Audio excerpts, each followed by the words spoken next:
Are we ready? Nobody appears to be talking. I assume you're ready. That's coming.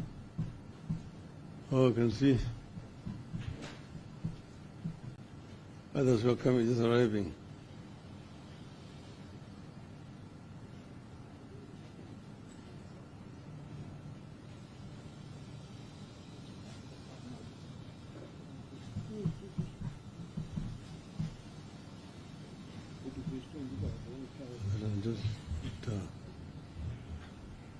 So you can go?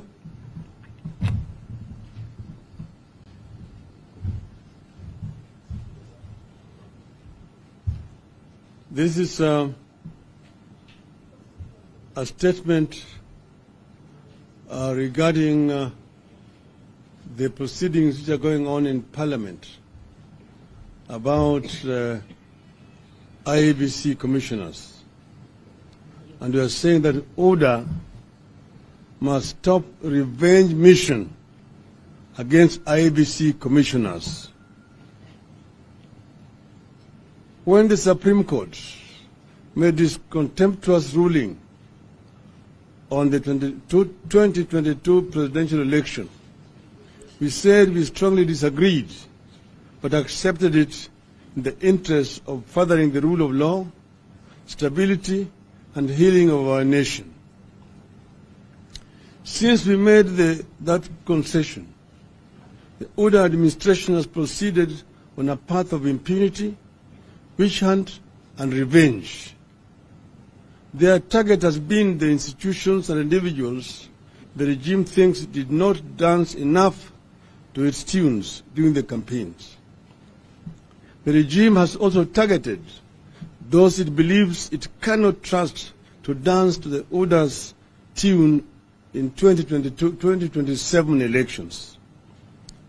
The Directorate of Criminal Investigations and Mr. George Kinoti were among the first victims. Now, the regime has trained its guns on the 4 IEBC commissioners, that the Deputy Chairperson, Mrs. Juliana Cherera, and Commissioners Francis Madenge, Irene Masit, and Justice Nyangaya, who expressed their reservations over the process that led to the declaration of William Ruto as president. A process whose outcome is predetermined is already underway at the Justice and Legal Affairs Committee of the National Assembly. And as you can see, we have just come from the proceedings of that committee. The 4 commissioners are supposed to appear before this committee, be found guilty, and be made to appear before a tribunal to be set up by Mr. Ruto that will confirm their guilt. They will then be thrown out of the IEBC.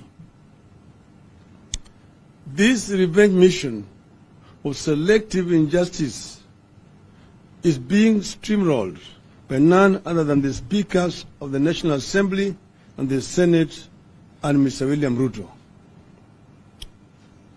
This selective injustice against the 4 commissioners takes place despite the existence of other petitions seeking the removal of Wafula Chebukati, Abdi Gulie, and Boya Molu as commissioners of the IEBC. The criminal Ruto stooges at the IEBC are being protected and rewarded, while those who fought for integrity of our elections are being punished. A petition by Mr. Milton Nyakundi Oriku, dated 19th September 2022, against the 3, that is Chebukati, Gulie, and Molu, was received at the main records unit of the Senate on the 28th of September 2022. To date, it has not been tabled before the Senate.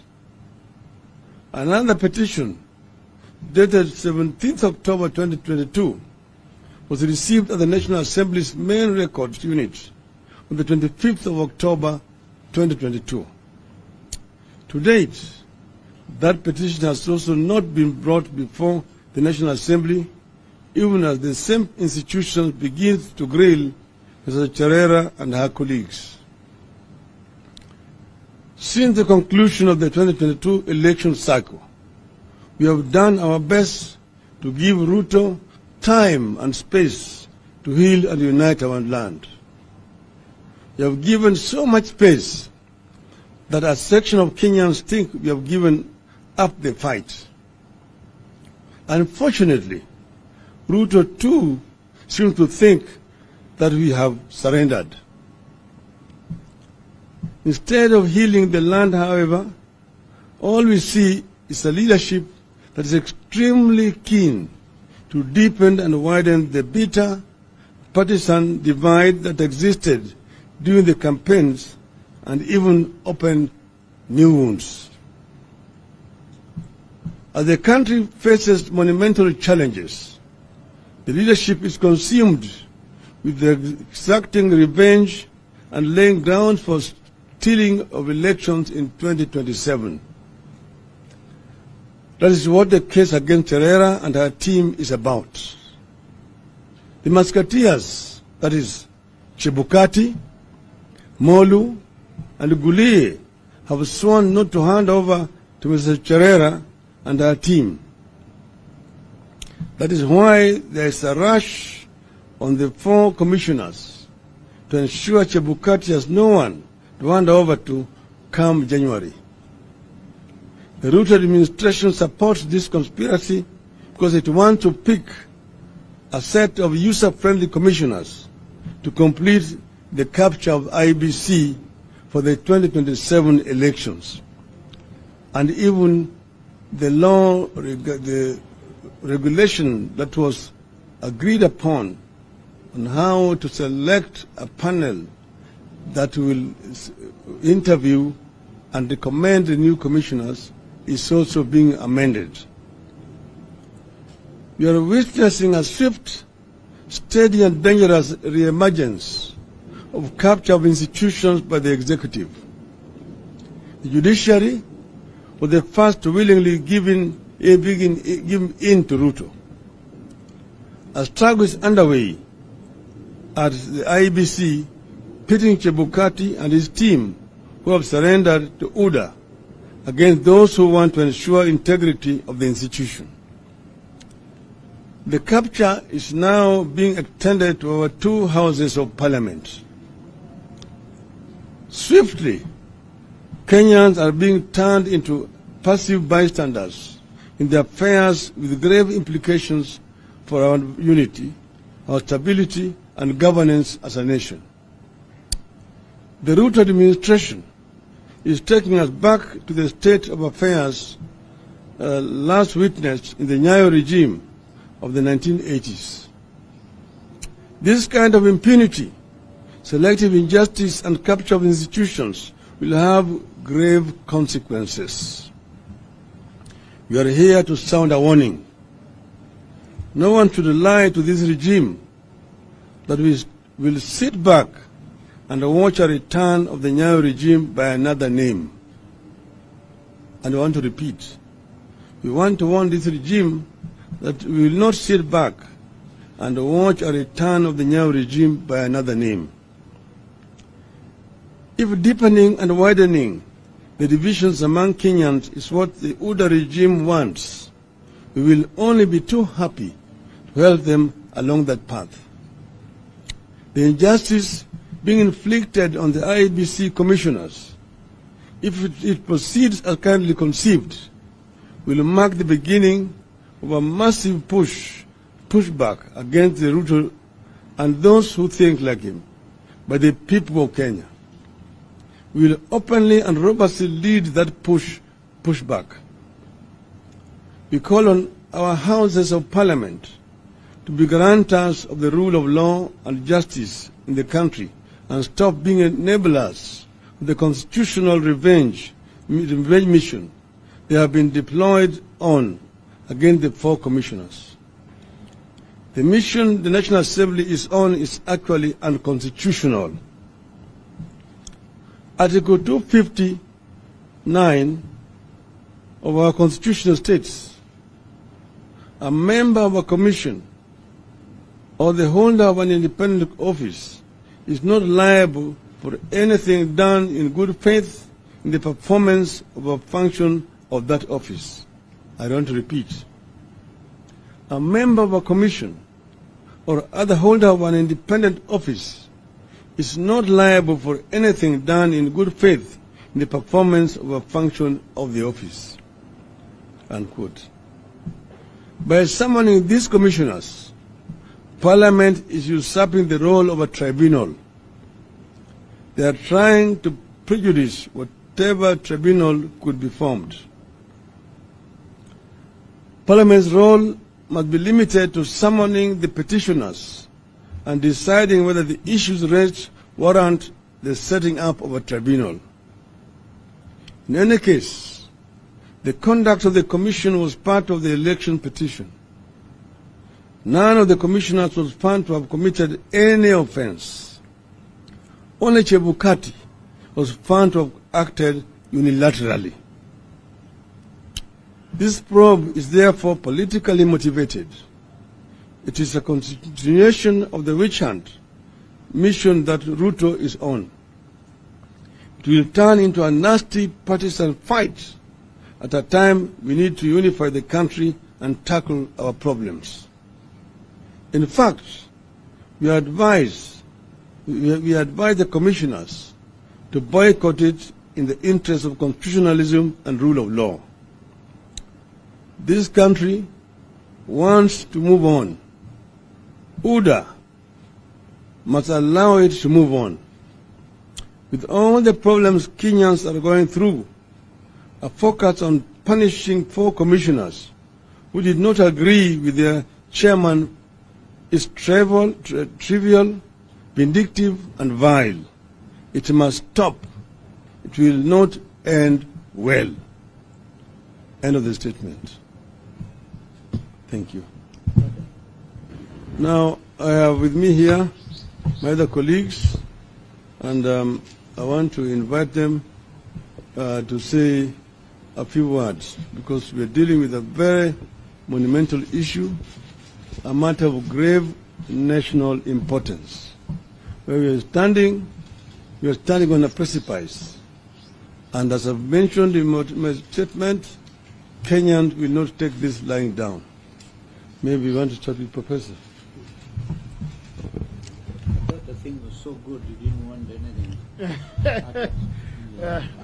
I really don't have much to add to what His Excellency the Right Honorable Raila Odinga has said, except to say that what we witnessed today at JLAC is a microcosm of what the UDA regime is doing and is prepared to do in this country, which is to cannibalize and to destroy the institutions of democracy so that it can husband all power in this country.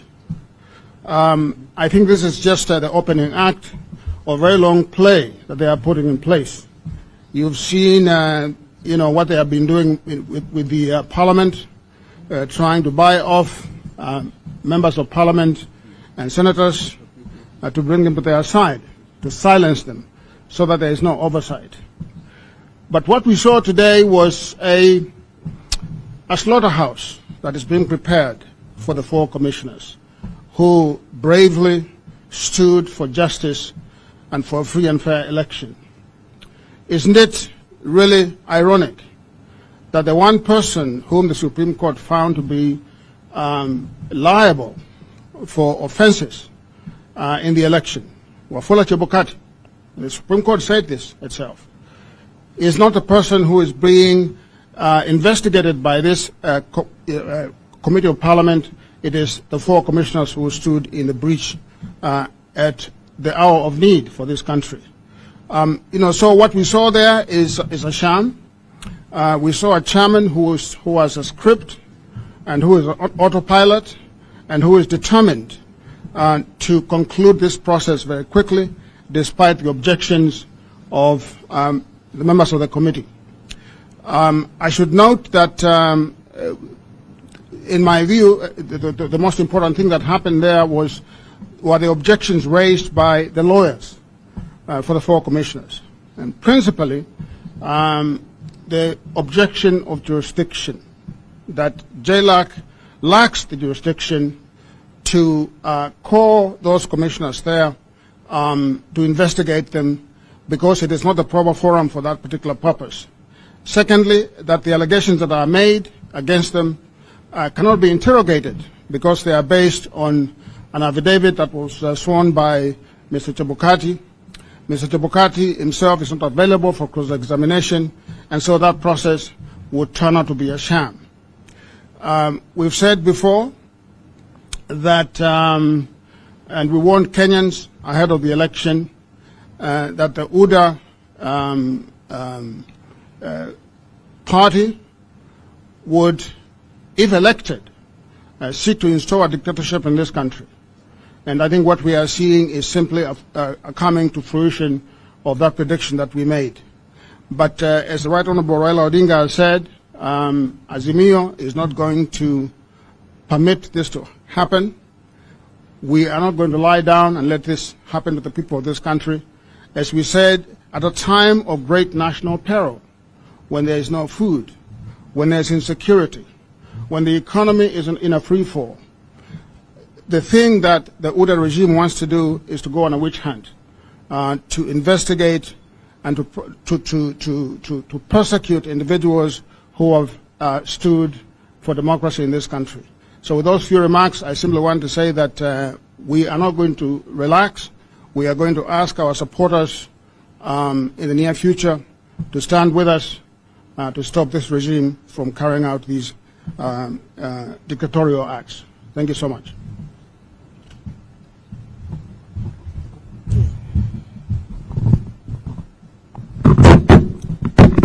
Very briefly, to remind William Ruto, he is acting outside of the law.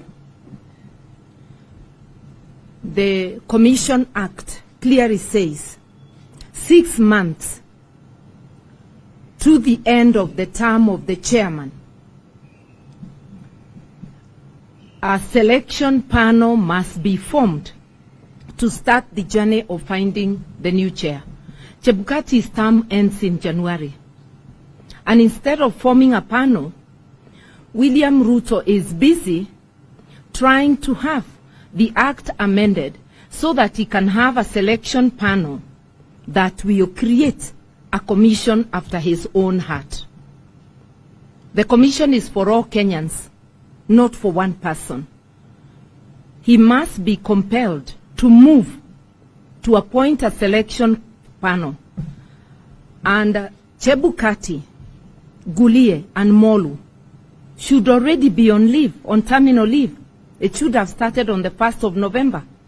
They insist on illegally presiding over a by-election in order to give us convoluted results, like they gave us convoluted results of the general election.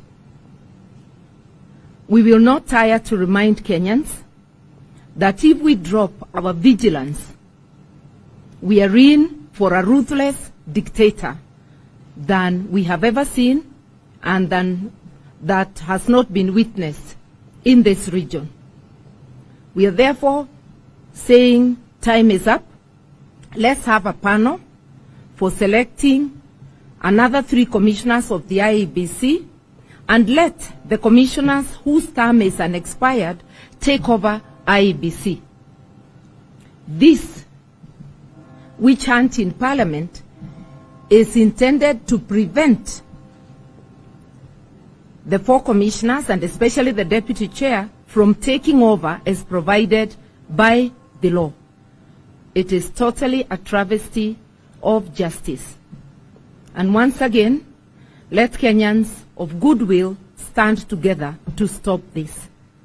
And just if we were to accept their convoluted figures, may they remember that according to their figures, 6.9 million Kenyans do believe that the 4 commissioners who are a majority stood for what is right, and that the 3 commissioners led by Chebukati, are the rogue commissioners whose term has ended.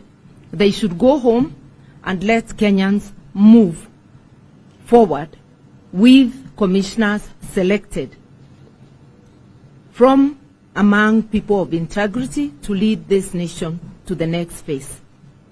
We want to encourage the 4 commissioners to act within the law. They are the majority. They should do what is right for this country. Thank you. Yes. In fact, I wanted to reserve my comments after listening to what my colleagues here, led by Brother Raila, have said. But perhaps to summarize it, impunity, politically motivated persecution of the commissioners,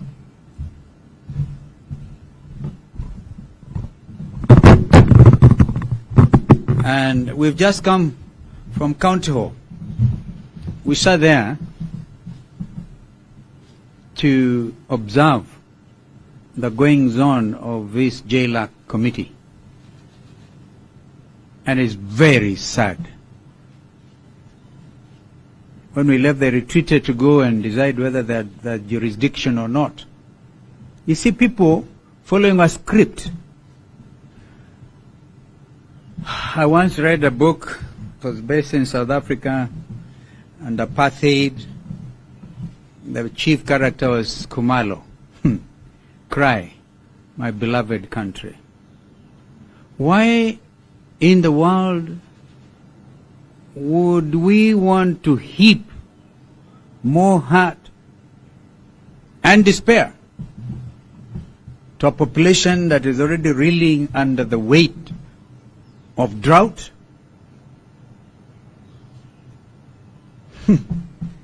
compounded by GMO politics, GMO, without any public participation? And here I want to thank the Catholic Church for beginning to show leadership. We're not going to kill our people through GMO. And I think as Kenyans, we are very good at forgetting things very fast, but how do we forget about that which is going to kill us with cancer? Ugonjwa wa saratani. Kwa hivyo, mimi naona tu nisiongee zidi ya hayo. I don't like things that are politically motivated. And therefore impeachments, Kenyans remember, politically motivated impeachment at the Senate, and this is what is being worked out. I want to urge the committee of JLAC to stand as a different committee, believing in the rule of law, fair justice, administrative justice, and we all belong in this country. In fact, the country is beginning to get together. But it looks like our friends want to take Kenyans back to the streets. Kenyans would have wanted a peaceful Christmas. But why are you doing this to our country? Cry, my beloved Kenya. Thank you.